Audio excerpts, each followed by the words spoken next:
A Dummy's Guide to Cryptids, or alternatively, Jenna's Guide to Cryptid Spotting. So what makes a cryptid? The Merriam-Webster dictionary describes them as an animal said to exist, but there is no scientific proof of their existence. Cryptozoology falls under the same category as ghost hunting, mediumship, and the Hollow Earth theories. There are so many infamous cryptids.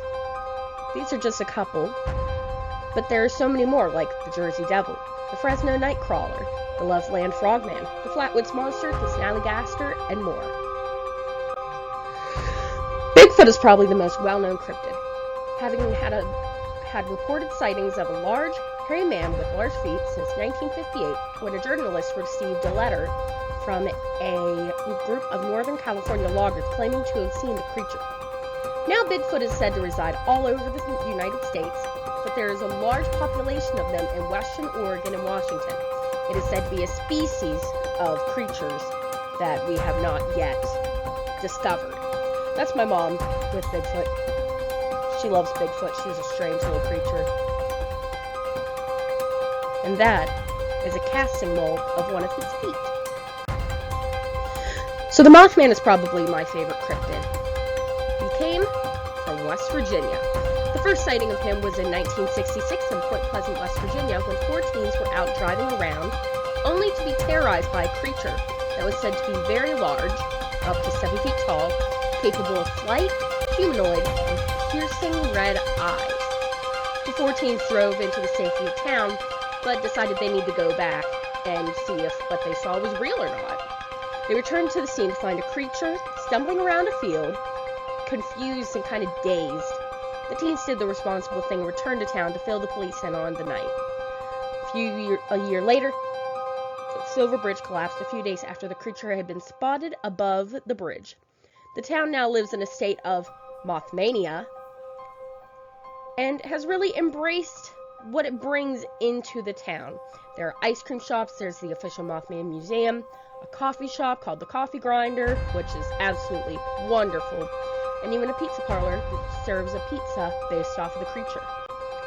Bonus fact about the Mothman: there is a statue of him that lives in Point Pleasant. He's very well known for his butt.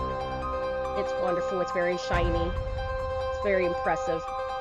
The statue itself is made from stainless steel, and its red eyes are made from a glass in West Virginia. That's my mom, again. She loves the Mothman, the town itself, and, again, the coffee shop that's right next to the statue. It's called the Coffee Grinder. You need to go and check it out. They sell t-shirts and Mothman cookies. Then there's El Chupacabra. El Chupacabra was first sighted in Puerto Rico. However, the sightings have been all over the southwestern part of the United States, Mexico, and other South American countries. The creature description has varied over the years, from something a lot more alien-like to something more along the lines of a dog with mange. The more recent cases tend to lean towards a dog with mange. However, the original sightings had an animal that looked more like a lizard with spikes in its back, with red eyes, and a very long tongue. All of these sightings are accompanied by dead livestock, all drained of their blood. One researcher even claims to have shot and killed a chupacabra. She then had it taxidermied and put in a display case. The skunk ape is a lot like Bigfoot, but if Bigfoot retired and moved to Florida to mess with people who do crack. He is typically seen in the Big Cypress Natural Reserve along the Gulf of Mexico, where actually a friend of mine works. He, however, does not work at the official Skunk Ape HQ. And that was set up by Dave Shealy, who is the self-proclaimed expert about Skunk Ape, having seen him first. He even has a video of it. It's on the internet. Go look it up. That's Jenna's Guide to Cryptid Hunting. Go find you a cryptid.